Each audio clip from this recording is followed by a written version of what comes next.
திருமணத்துக்கு முன்னதும் நான் பேச்சுலராக தான் இருந்தேன். திருமணத்துக்கு பிறகும் இப்போ நான் பேச்சுலராக தான் இருக்கிறேன். நான் பிறந்து வளர்ந்தது வந்து காரைக்கால் பாண்டிச்சேரி. 30 வருஷம் ஆகுது.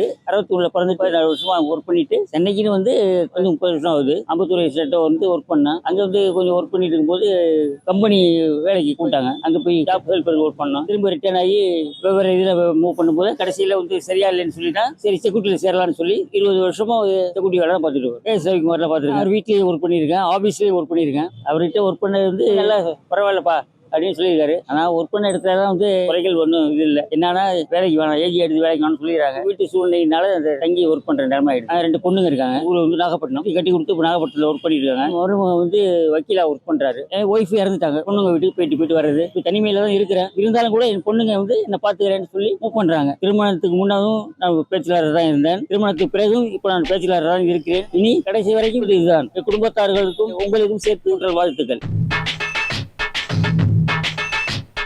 உழைப்பாளி இல்லாத நாடு